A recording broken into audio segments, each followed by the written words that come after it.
Eu não sei qual é o caminho que você está agora, quais os caminhos que você tem percorrido agora, mas há momentos que nós percorremos os caminhos em jardins.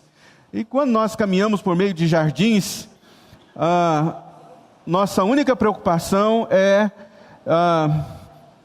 prestar atenção na beleza, descobrir as cores, descobrir as flores, os tipos. Quando nós estamos percorrendo caminhos de Campinas, por exemplo, o mato, assim, né? Você teve a oportunidade de ir para o meio do mato, área rural, dá aquele sentimento de refrigério, né? Aquela coisa assim da área rural. Há momentos que nós estamos caminhando por estradas, e quando nós fazemos esse caminho por estradas, nós precisamos ter a resistência, porque as estradas, elas são longas, né? E difícil percorrê-las.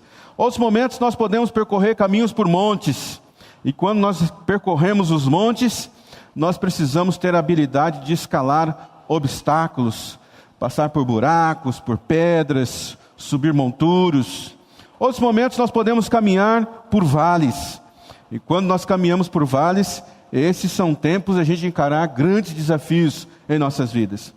Mas eu penso que um dos maiores, o desafio maior de nós trilharmos caminhos, sejam quando nós estamos caminhando por desertos. Porque o deserto, ele é um tempo onde você tem que colocar a sua fé em prática.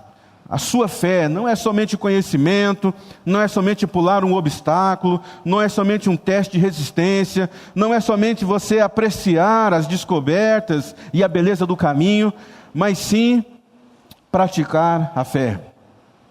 Nenhum outro momento, nenhum outro caminho é tão desafiador quanto o caminho do deserto.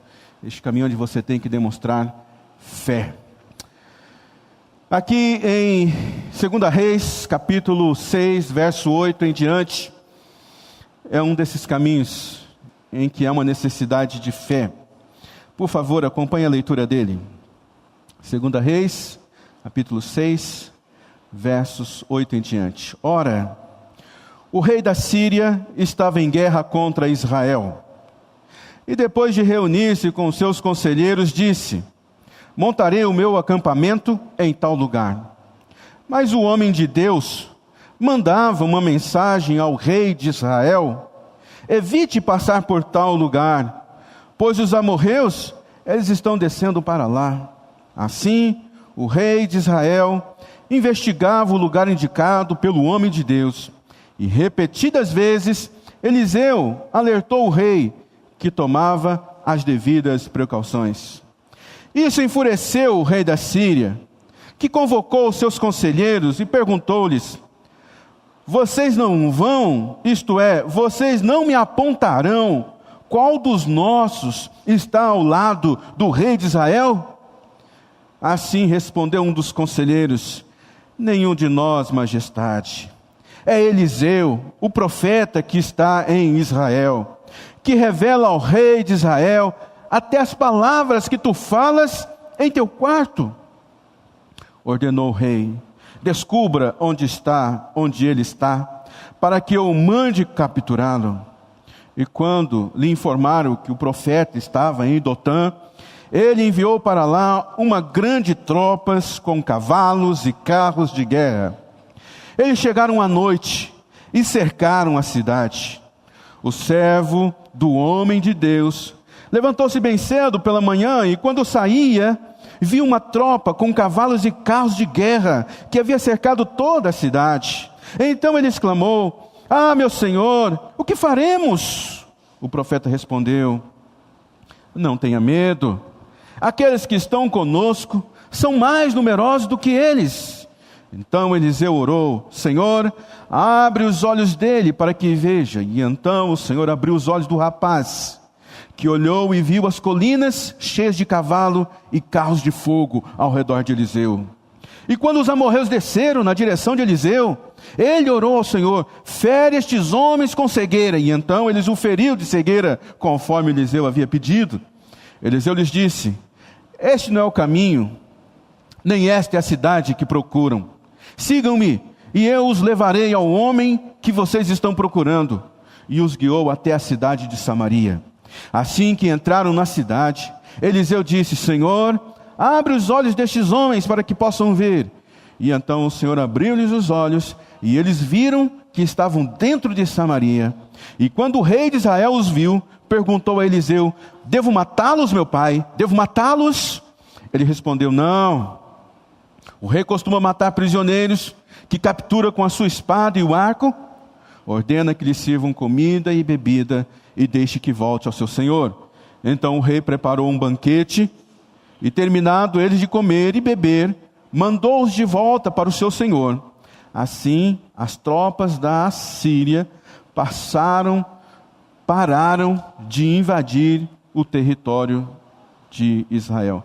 As tropas da Síria pararam de invadir o território de Israel. Vamos orar? Nós precisamos tanto do teu conselho nessa tarde, Pai. Nós precisamos romper, Deus, os cercos. Nós precisamos ter essa confiança que Eliseu tinha, de que maior é o que está conosco do que o que está agindo no mundo. Assim, Pai, nessa tarde, eu repreendo em nome de Jesus tudo aquilo que impede o teu povo de receber essa porção sagrada da tua palavra nessa tarde, Deus. Senhor, essa tua palavra, ela venha sobre nossos corações e nossas vidas, de maneira que a gente seja fortalecido, encorajado, e que nessa tarde haja do Senhor, nos presenteie com dons, nos dá a capacidade de ser um profeta nessa nossa geração, um profeta reconciliador. Nos ajude, Deus, nessa tarde. Em nome de Jesus que eu oro. Amém. Amém.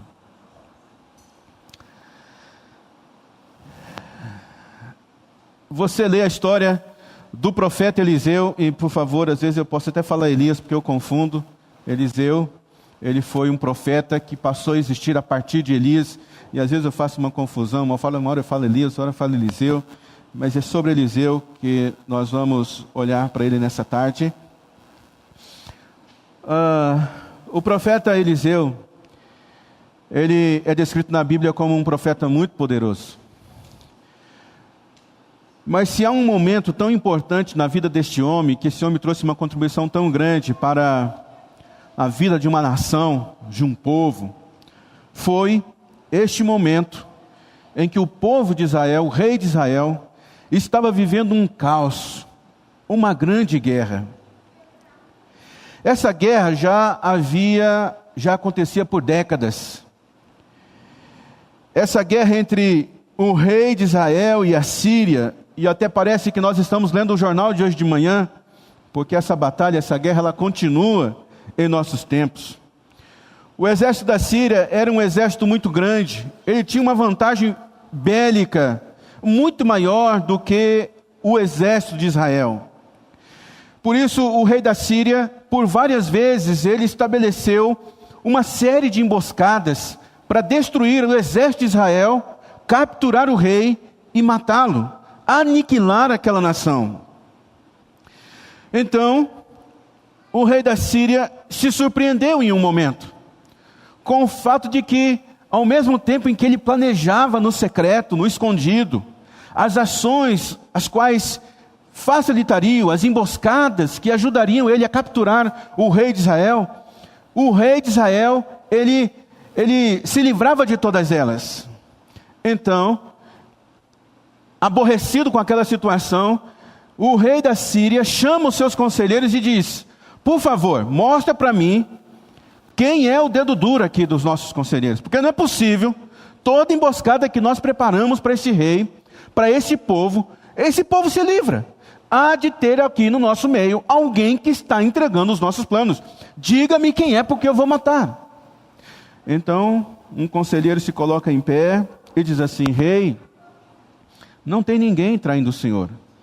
Acontece que em Israel há um profeta. Preste atenção nessa palavra, porque ela está aqui na Bíblia.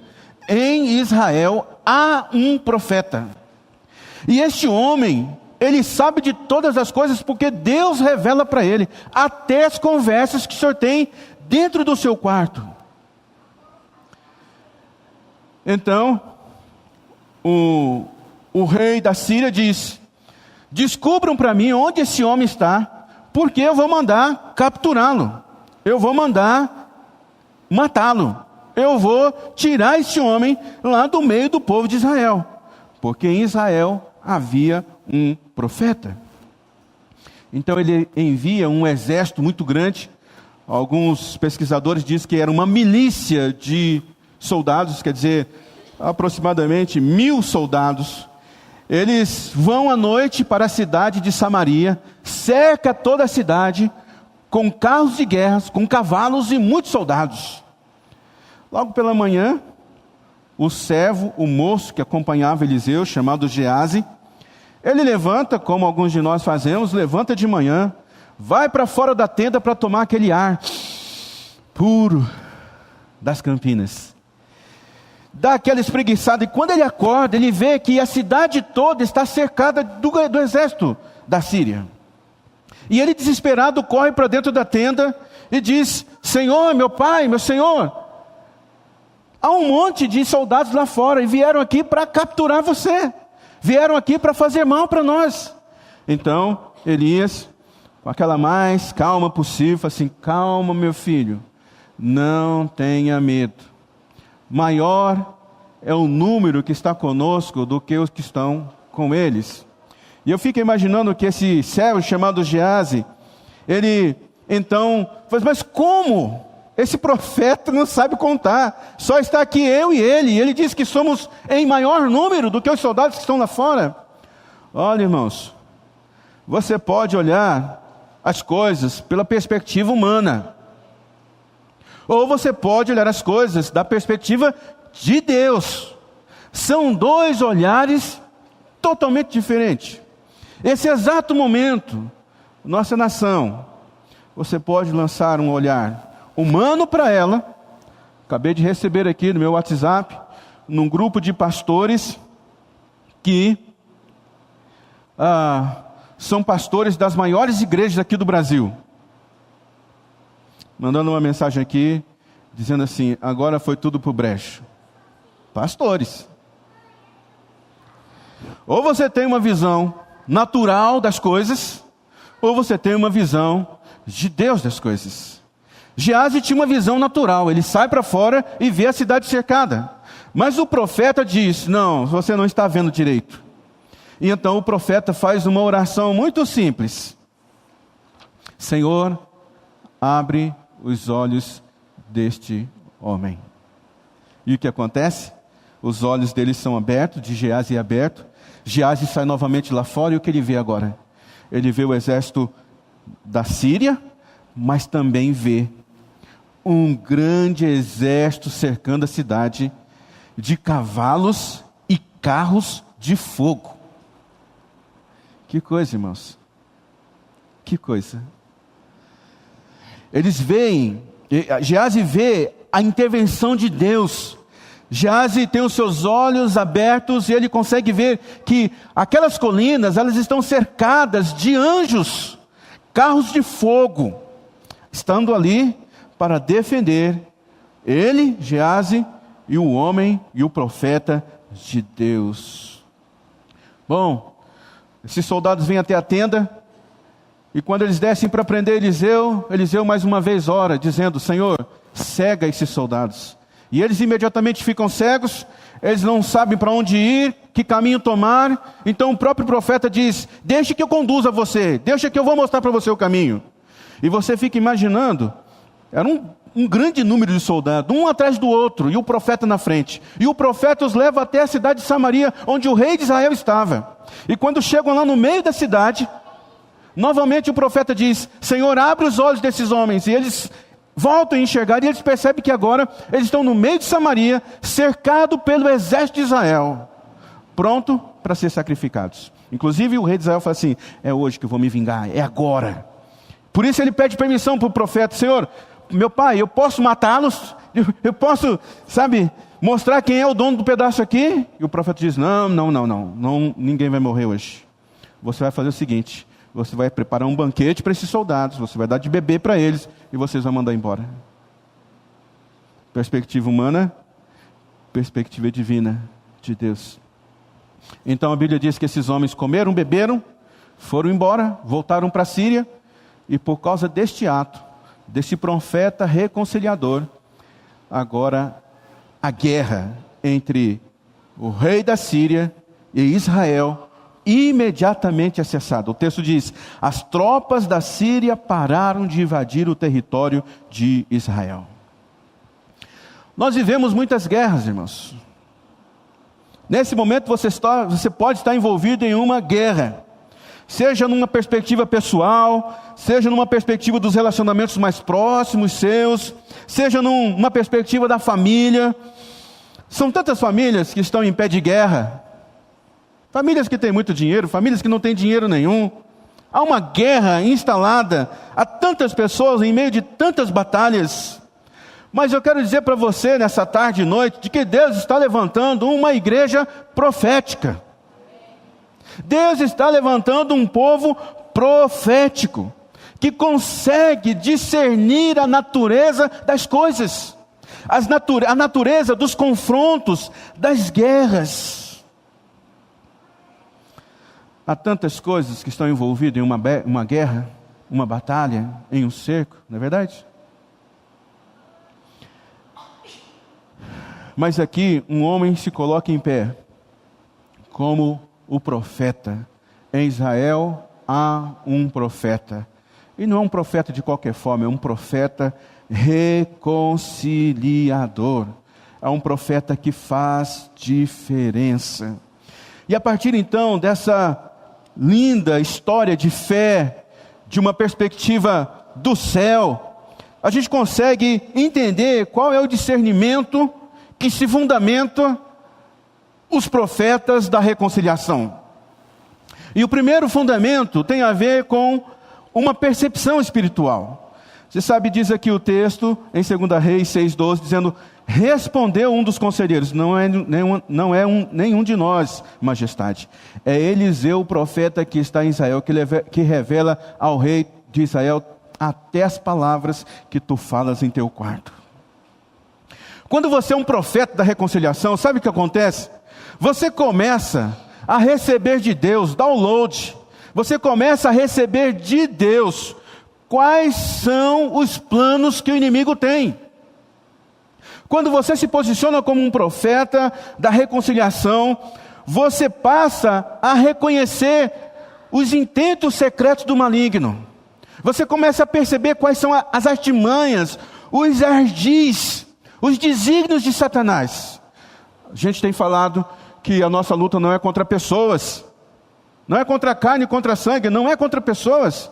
A nossa batalha, a gente tem que fazer uma leitura espiritual, é contra principados e potestades. É por isso que nós encontramos aqui em 2 Coríntios capítulo 2, versículo 10 e 11, Paulo dizendo: eu também perdoei, se é que já tenho perdoado. Por amor de vós o fiz na presença de Cristo. Olha o que diz o texto agora: para que não sejamos vencidos por Satanás. A percepção espiritual, ela vem para nós, profetas da reconciliação, para que a gente não seja vencido por Satanás. Porque o texto continua: porque não ignoramos os seus ardis. Quer dizer, eu e você, nós não podemos ignorar as artimanhas do inimigo.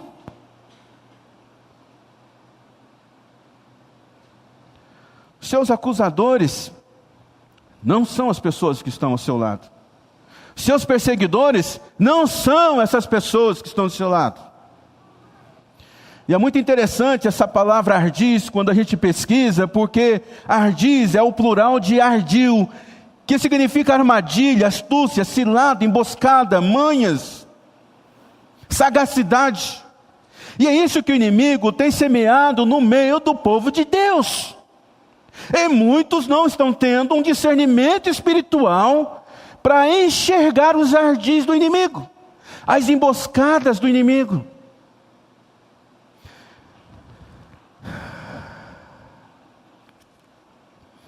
É tanta intriga, é tanto descontentamento, é tanta fofoca, é tanta briguinha, é tanto ciúmes, é tanta ofensa guardada, há tanta amargura, O inimigo tem derrubado muitos. Mas o Senhor nos chama para ser profetas da reconciliação.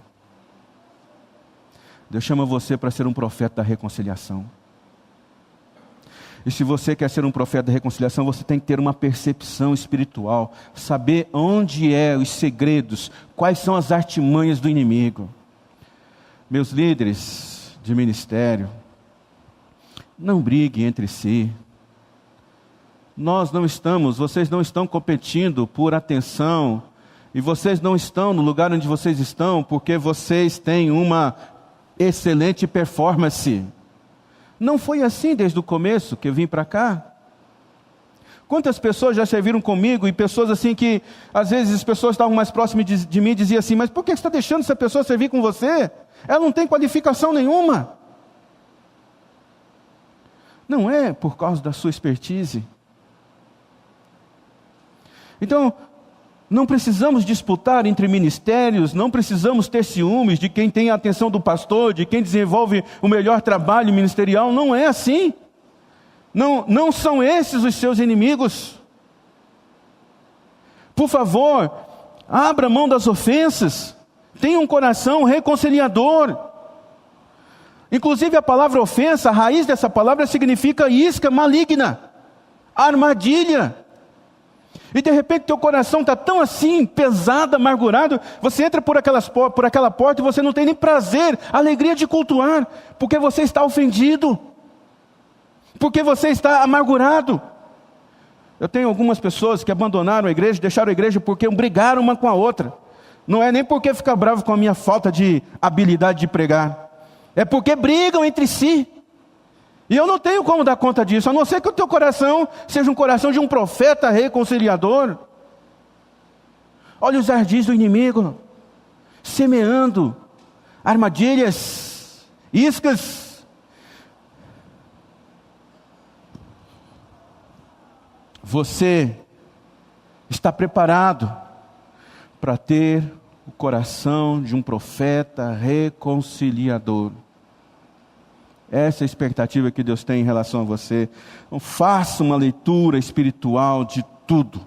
Esse é um discernimento importante, muito, muito importante. Eu sei, se você estudar a história de Eliseu, nem sempre Eliseu foi assim, um cara reconciliador, não. Se você pega Eliseu no começo do seu ministério, a Bíblia diz que uma vez ele estava passando por um caminho, e tinha umas crianças lá perto, e Eliseu ele era careca. Então as crianças começaram a zombar dele, ô careca, ô careca, ô careca. Ele ficou bravo. E ele jogou uma praga, uma maldição contra aquelas crianças, e depois, logo na esquina ali, umas ursas mataram aquelas crianças. Então esse cara nem sempre teve um coração reconciliador, mas como é bom a gente crescer, né? Como é bom a gente mudar. Faz parte da nossa vida. Antes eu era assim, mas agora eu sou maduro. Eu consigo perdoar, eu consigo fazer uma leitura espiritual das coisas. Sabe por quê, meu amigo? No vale dos ossos secos, ou você é osso ressequido, ou você é profeta. Essa é a verdade. No vale dos ossos secos, ou você é osso ressequido, ou você é um profeta. Seja um profeta. Você sabe que a diferença entre uma pessoa fraca e uma pessoa forte, né? Pessoa fraca é aquela pessoa que sempre está reagindo ao que os outros estão fazendo contra ela. Isso é uma pessoa fraca. Uma pessoa fraca, ela esbraveja, ela xinga, ela diz, essa aqui é a minha posição, eu que sou o dono aqui do pedaço. A pessoa forte é aquela pessoa que se contém, é aquela pessoa que ela governa, é aquela pessoa que tem um espírito de sempre organizador das coisas. Não é aquele que estoura, aquele que xinga, que esbraveja. É aquele que tem o domínio da situação e conduz para uma conciliação. Segundo, discernimento que precisamos para a atuação dos profetas da reconciliação são palavras de conselho.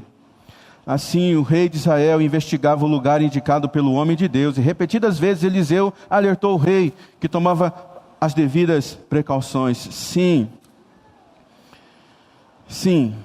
sua boca tem que proferir bons conselhos. Como profetas da reconciliação, Os nossos conselhos, eles são algo que nós enxergamos no mundo espiritual, que nós enxergamos a partir de uma leitura espiritual. Sim, Deus vai usar a sua vida, os seus conselhos ajudarão pessoas a sair de laços. Os seus conselhos ajudarão as pessoas a ter vida. Como profetas da reconciliação, os seus conselhos, a sua palavra de conselho, vai ajudar muitas pessoas. Mas tenha isso em mente: você é um profeta da reconciliação. Aliás, as palavras proféticas, elas não se lêem na superfície das circunstâncias.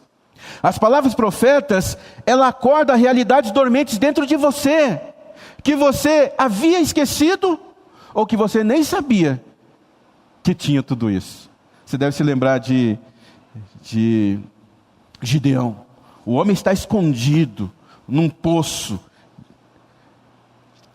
mas chega Deus e diz assim: olá, poderoso guerreiro. Olha aí, olha, Deus trazendo a realidade, um desígnio que Deus tinha para a vida daquele homem. Mas pergunta para Gideão se ele se enxergava dessa forma, como um homem corajoso. Não, ele era um homem medroso. Ele dá a desculpa que inclusive Moisés deu: não, mas o meu clã, minha família, não deve ser comigo, deve ter enganado. Não, Deus não se engana. Os desígnios que Deus traça para você, não se engana. Ele pode ser maior do que você tem capacidade de fazer, mas é assim mesmo, que é para mostrar que é Deus que está na sua vida e não é você. Tudo que você tem que fazer é receber, aceitar, admitir a identidade que Deus tem dado para você. Veja só, todos nós temos uma identidade diante de Deus. Eu e você, nós somos filhos e filhas de Deus. A palavra de Deus, inclusive, chega a dizer que eu e você, nós somos filhos e filhas dos profetas. Mas, além dessa designação geral de filiação, Deus tem algo especial, específica para você. E você só consegue ter certeza, capturar isso, a partir dessa vivência, dessa busca. Não é uma busca baseada em mérito, não. É uma busca baseada no desejo de Deus. Quem eu sou para o Senhor? Quem eu sou para o Senhor? Profetas da reconciliação usam palavras de conselho. Outro discernimento para os profetas da reconciliação é que quando você age assim, evidencia a sua autoridade. Então, ordenou o rei: descubra onde está, para que eu mande capturá-lo. E quando informaram que o profeta estava em Dotã, ele enviou para lá uma grande tropa com cavalos, carros de guerra, e eles chegaram à noite e cercaram a cidade. Quando você enxerga, quando você compreende, você vive como um profeta da reconciliação, não tenha dúvida, você será colocado, a sua importância, a sua autoridade, ela vai ficar evidenciada. Você não precisa dizer: eu sou profeta, eu sou isso, eu sou aquilo. Não, porque vai ficar evidenciado. Até ainda há pouco, a atenção do rei da Síria estava para capturar o rei de Israel.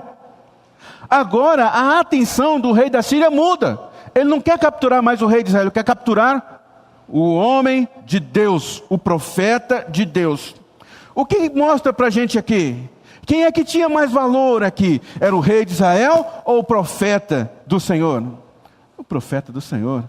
Então fica evidente a autoridade que esse homem de Deus tinha. A autoridade que ele tinha. Deus, ele tira toda a autoridade do rei de Israel e coloca sobre o profeta de Deus, o profeta Eliseu. Toda a atenção agora se volta para o profeta Eliseu. Vamos capturá-lo, vamos pegar esse homem. Sabe, não continue a sua vida tranquila. Apenas entenda que você tem esse papel de profeta da reconciliação, e você será valorizado, você será respeitado. a sua autoridade ficará evidente para todos de quem é você. Quem você é em Cristo Jesus.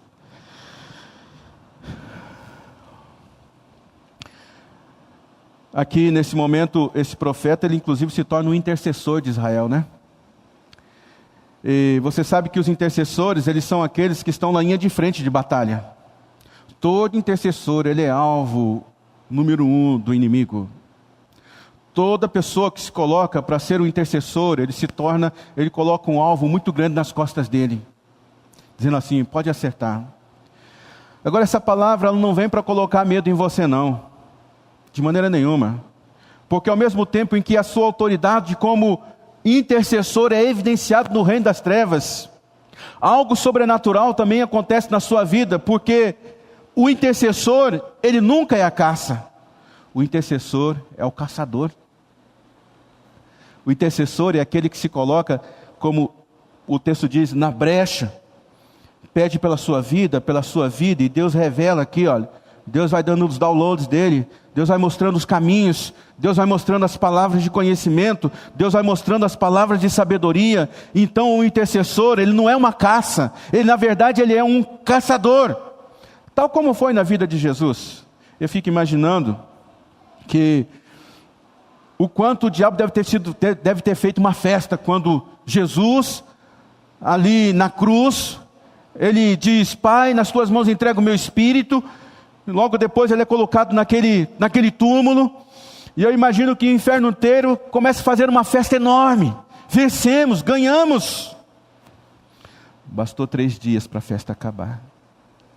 3 dias para a festa acabar. De caça a caçador. No 3º dia,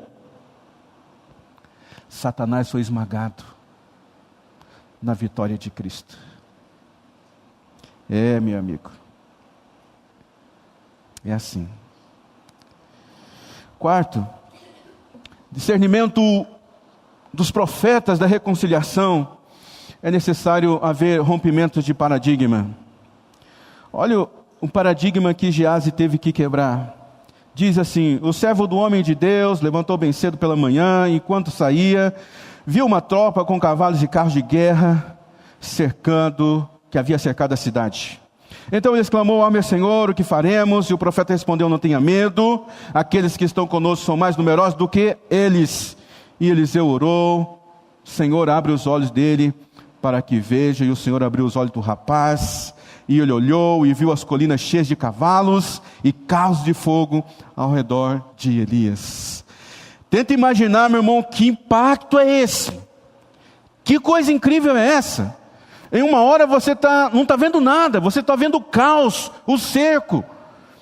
Mas o Senhor vai lá, abre os olhos e ele consegue ver os anjos, os cavalos, os carros de fogo. Você não gostaria de ter uma experiência dessa? Como profetas da reconciliação, nós podemos ter experiências como esta.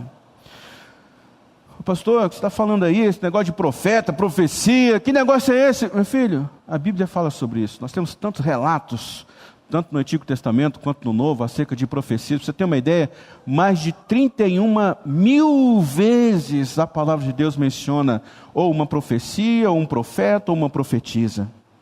Se você olha para o Novo Testamento, por exemplo, a profecia é o dom mais mencionado naquelas listas de dons. O dom da profecia, ele é o mais explicado nas Escrituras. O dom da profecia, ele é o mais edificante para toda a igreja. O dom da profecia é o mais revelador da vontade de Deus. Ele está disponível para todos os crentes. É o mais promovido dom espiritual das Escrituras. Ao que tudo indica, a igreja de Corinto havia um número enorme de profetas lá. Porque Paulo vem e ele tem que agora organizar aquela comunidade profética. Por isso nós encontramos em 1 Tessalonicenses capítulo 5, 19, 22, dizendo assim, não apague o Espírito, por favor. Deixe o Espírito Santo de Deus tocar o seu coração, conduzir a sua vida. Não trate com desprezo as profecias. Quais profecias? As que estão descritas nessa lei, neste livro. e as que Deus revela para você, as que Deus mostra para você. E ele diz: mas ponham à prova todas as coisas, e fiquem com o que é bom. Fique com o que é bom. Afaste de toda forma do mal. Olha o que diz 1 Coríntios capítulo 14. Sigam o caminho do amor e busquem com dedicação os dons espirituais, principalmente o dom da profecia. Pois quem fala em língua não fala aos homens, mas a Deus. De fato, ninguém o entende, em espírito fala mistérios, mas quem profetiza o faz para edificação, encorajamento e consolo dos homens. Quem fala em línguas, a si mesmo se edifica, mas quem profetiza, edifica a igreja. E eu gostaria que todos falassem em línguas, mas prefiro que profetizem. Quem profetiza é maior do que aquele que fala em línguas. Não quero ser, a não ser que os interprete, para que a igreja seja edificada. Conseguiu captar aí? Conseguiu? Nós como igreja, não somente igreja batista, mas a igreja contemporânea, a igreja do nosso tempo, nós precisamos romper alguns obstáculos para que a gente tenha um ministério profético efetivo em nossas comunidades. Pelo menos 3 obstáculos temos que vencer. Primeiro, é o obstáculo chamado cessacionismo, que diz que os dons, seja ele de profecia, isso, aquilo, já cessaram, foram apenas utilizados para a época dos apóstolos, somente para aqueles apóstolos. Essa é uma barreira. O segundo obstáculo é o exclusivismo. O exclusivismo é aquele entendimento que diz assim: não, somente algumas pessoas muito especiais é que podem ter dons. Para você ter uma ideia, no ano 1000 após Cristo, a Igreja Católica ela escreveu uma bula, quer dizer, uma orientação para os seus fiéis, de que se alguém profetizasse na igreja, seria considerado como uma manifestação demoníaca. A única pessoa que poderia profetizar na igreja seriam os bispos. Exclusivismo. E veja se isso não é trazido até hoje. Somente algumas pessoas especiais é que podem obter os dons. Mas ainda existe aquele outro obstáculo, que é o obstáculo da depreciação. Quando se encontra um profeta, uma profetisa, quando se encontra uma comunidade profética, vem as acusações, vem as perseguições, começa a atacar a reputação das pessoas, e com críticas muito fortes, críticas abusivas. Mas Geazi tem uma mudança de paradigma. Ele olhava para o mundo natural e via o cerco dos soldados da Síria. Mas agora, com os seus olhos espirituais abertos, ele consegue enxergar o reino de Deus trabalhando ao seu favor.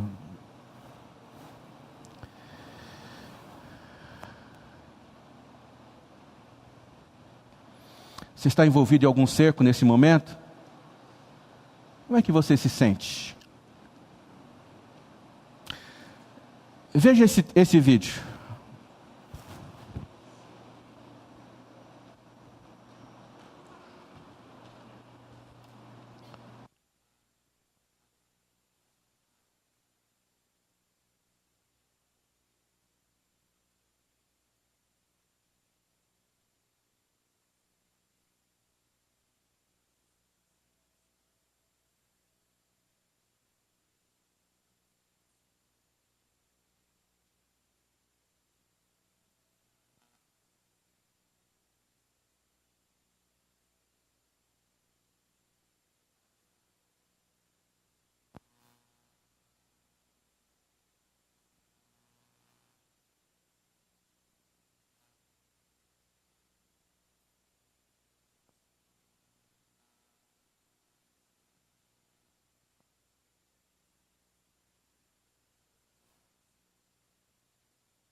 Para de retuitar, para de replicar as más notícias desses últimos tempos.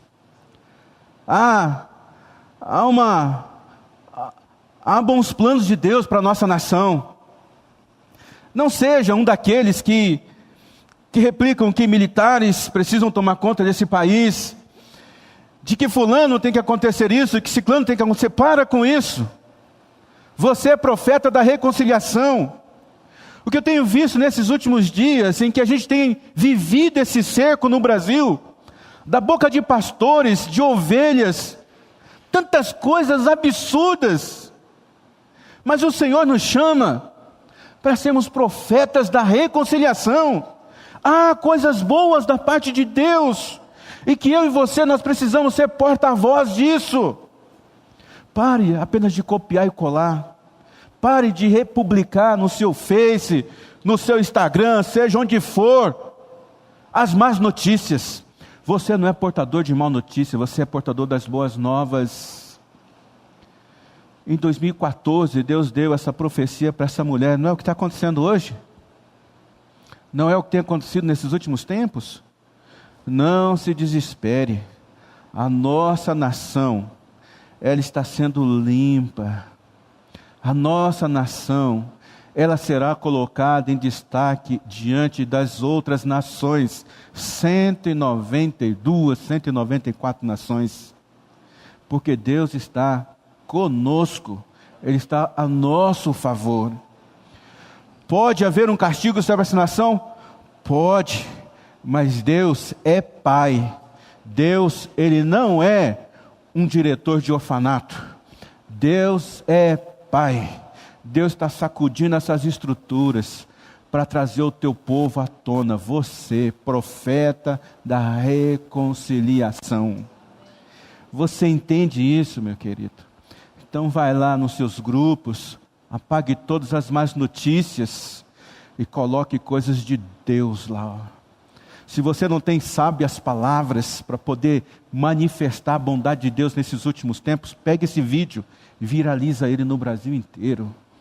O povo de Deus precisa acordar. Os olhos do povo de Deus precisam ser abertos, assim como foi abertos os olhos de Gease, o servo do profeta. É assim, irmãos. É assim que tem que ser. Outro discernimento fundamental para a atuação dos profetas da reconciliação é que existe o cegar dos ofensores. Então, quando os amorreus desceram na direção de Eliseu, e ele orou, fere estes homens de cegueira. E então ele os feriu de cegueira, conforme Eliseu havia pedido. Uma das principais formas de Deus agir é cegando o inimigo. Deus cega o inimigo. Tudo que tem acontecido nesses últimos tempos, em relação à nossa vida, em relação à nossa nação, é um inimigo cego, batendo no canto no outro, tentando ver se ganha a atenção de alguns, se provoca medo, se consegue provocar distanciamento entre o povo de Deus e o próprio Deus. Ele está cego. Mas ele não vai parar com seus ardis. Ele vai continuar lançando as suas estratégias malignas. A grande estratégia do inimigo hoje é distrair o povo de Deus. A grande estratégia do inimigo hoje é distrair o povo de Deus no Face, no Instagram, ser portador de má notícia. Mas o Senhor lembra você nessa tarde que você tem que ser um profeta da reconciliação. Na sua boca tem que sair as boas novas. Mas como eu vou quebrar isso, pastor? Simples, meu filho. É a gratidão. É a gratidão que quebra essa coisa difícil que está dentro do nosso coração, que a gente não sabe lidar com ela. É um cerco daqui, é um outro cerco dali, mas olhe para a sua vida. Em que você pode ser grato? Em que você pode ser grato a Deus pelo que Deus está fazendo ou pelo que Deus vai fazer. Sexto, discernimento fundamental da atuação dos profetas tem a ver com o mapeamento das feridas. Então, agora aqui, o exército todo é levado no meio de Israel. E ali no meio dos soldados de Israel, novamente o profeta ora e pede para que os olhos daqueles soldados fossem abertos. Então, você vê o que é uma estrutura de um ministério profético. Veja o que é a ação de um profeta da reconciliação. Ele ora e então os olhos daqueles soldados são abertos. Mas é muito interessante o que o profeta diz. O profeta diz: soldados, o seu problema não é comigo, não é com essa cidade. Eu vou conduzir vocês até lá. E os conduz até Samaria. Samaria era o lugar da ferida. Era em Samaria que eles deveriam enfrentar a ferida deles. Era em Samaria que eles deveriam ser curados. Qual é a Samaria que você precisa visitar para poder você ser curado?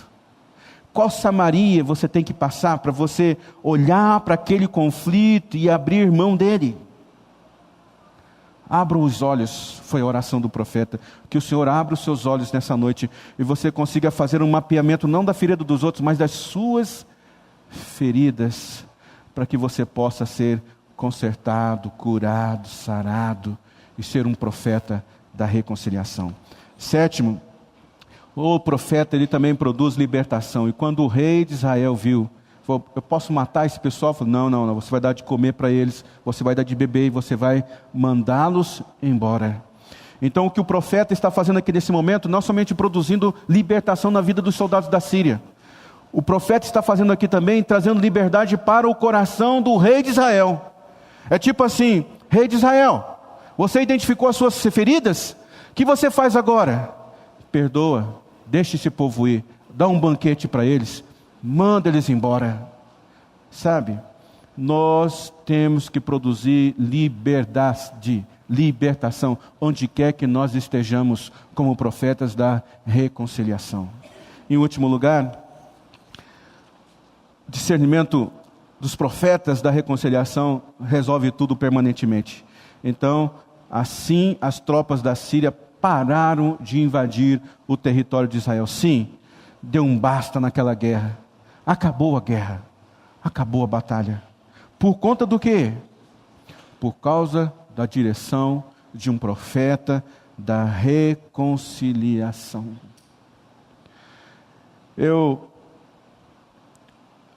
A gente, para poder saber quem nós somos em Deus, nós precisamos ler a palavra de Deus. E para saber quem Deus é na nossa vida, nós precisamos fazer uma leitura da nossa vida. De vez por outra, você tem que parar e pensar: quem era você? Quem é você agora? Em que você está se tornando? E eu comecei a fazer esse questionamento para mim mesmo. Hoje eu sou pastor, hoje eu sirvo como pastor, ou como alguns colegas dizem, está como pastor. Esse eu prefiro a afirmativa de que eu estou pastoreando, estou servindo como pastor. E eu me lembro que o pastorado, assim, olhando para a minha vida, o pastorado aconteceu na minha vida não foi quando eu fui consagrado a pastor. Olhando para a minha história, eu percebo que quantas vezes eu aconselhei meus irmãos, meus pais, sendo adolescentes. Sendo adolescente, eu já pastoreava os meus colegas, a minha família. E uma coisa que precisa estar muito presente na nossa vida, como profetas da reconciliação, é servir as pessoas com graça. Sirva as pessoas ao seu redor com graça. Com graça. Não coloque os níveis aqui não, de exigência. Diminua os níveis de exigência da sua aprovação, da sua aceitação. Sirva as pessoas com graça. É isso que resolve os conflitos permanentemente. Amém? Por favor, fique em pé. A nossa principal estratégia para a guerra, como profetas da reconciliação, é a paz. Que tipo de guerra você está envolvido nesse momento? Em que tipo de cerco você está envolvido nesse momento? Em que trincheira você está escondido para atacar? Será que existe um rei da Síria perseguindo você, sufocando, atormentando, perturbando, afligindo sua vida? Hoje, Deus chama você para você se levantar como um profeta da reconciliação. Profetas da reconciliação. Feche os seus olhos. Eu oro com você nesse momento.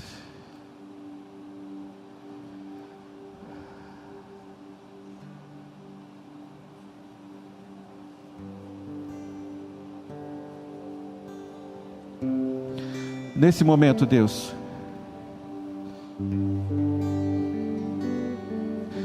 eu vejo que algumas pessoas aqui, elas estão em uma batalha tão grande, Deus.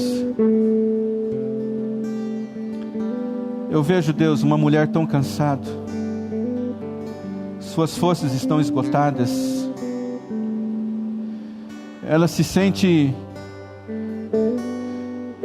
que vai perder essa batalha.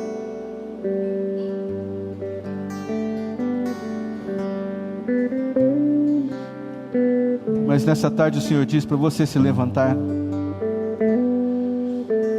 e você se posicionar como uma profetisa da reconciliação. Suas forças estão sendo renovadas agora, o seu vigor está sendo renovado agora. Há uma graça de Deus sobre a sua vida para você vencer ofensas. Há uma graça de Deus sendo derramada no seu coração nesse momento para você perdoar. Sua ferida está aí, mas o Senhor agora está colocando pomada, unguento e sarando as suas feridas. Você é curada, você é sarada nesse momento. E o Senhor faz isso, mulher, para colocar você como uma profetisa da reconciliação. Receba essa palavra nessa tarde e noite. Deus, eu oro nesse momento para que cercos sejam quebrados, para que intentos malignos sejam destruídos agora, Senhor. Oro a fim de que nenhuma armadilha satânica, diabólica, nenhuma isca, Senhor, nenhum laço prospere na vida dos teus filhos nessa tarde, Senhor. Senhor, eu oro por nossa nação, Pai. Abre os olhos do teu povo, Deus, teus filhos espalhados nessa nação, aos milhares e milhares. Os faça ver que o Senhor está trazendo uma reforma nesse país, que o Senhor está nos levantando como nação para sermos profetas da reconciliação, Pai. Deus, comece por essa comunidade, por essa igreja aqui, Senhor. Rompa agora, Senhor, todo medo. Rompa agora toda angústia, Senhor. Rompa agora tudo aquilo que as más notícias produziram no coração dos seus filhos, suas ovelhas. O sentimento de medo, de angústia, de insegurança sejam quebrados agora em nome de Jesus, porque nós servimos o Deus Todo-Poderoso, aquele que está ao nosso lado o tempo todo, que não cochila um só segundo, onde proporciona para nós que 1000 cairão à nossa direita e 2000 à nossa esquerda e nada nos acontecerá. É o teu povo, Senhor. Abra os olhos do teu povo, Senhor. Abre os olhos dessa igreja, para que possamos ser nessa cidade, nessa nação, Deus, sacerdotes da reconciliação, Pai. Senhor, eu oro para que o Senhor estabeleça a paz no nosso país.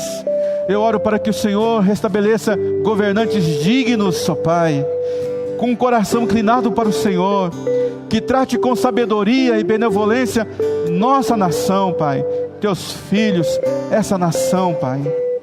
Ah, Deus, eu oro nessa tarde e noite por cada vida que está aqui, Senhor. Rompa com paradigmas antigos, com conceitos velhos de um relacionamento mofado com o Senhor, mas traga o novo, traga o fresco, Deus, traga o inédito, Pai. Leve cada um desses teus filhos e filhas dessa comunidade profética, dessa igreja, a viver como um reconciliador, Senhor. Ah, Deus, traga-nos visão, distribua agora dons de profecia, distribua os seus dons para a edificação dessa casa, dessa nação, Pai. Ó Deus, ó Senhor Deus, teu Santo Espírito está aqui, toque em vidas agora nesse momento. tire toda a cegueira, Senhor. Faça-nos ver os propósitos, os desígnios do Senhor para a nossa vida, para a nossa igreja, para a nossa cidade, para a nossa nação, Deus. Deus, eu entrego a nossa semana nas Tuas mãos, porque eu sei que coisas boas, Deus, irão surgir, fluirão, acontecerão em nossas vidas, em nossa nação, porque o Senhor é aquele que governa nossas vidas, governa essa nação. Nós descansamos nas Tuas promessas, nós descansamos no Senhor. Neste momento, Senhor, diante de anjos que aqui estão, diante de principados e potestades, diante de homens e de mulheres, ó Deus, nós confessamos, Pai, que Tu és o nosso Deus, o nosso Rei. Ah, Senhor, nós confiamos em Ti, a nossa vida, a nossa alma, o nosso entendimento, todos eles nós entregamos nas Tuas mãos neste momento, Senhor, e descansamos no Deus Todo-Poderoso, grande, magnífico, majestoso, poderoso, incomparável, insondável. És Tu, Senhor, nosso Deus, nosso Pai. Em nome de Jesus, entregamos ao Senhor esta oração. Amém.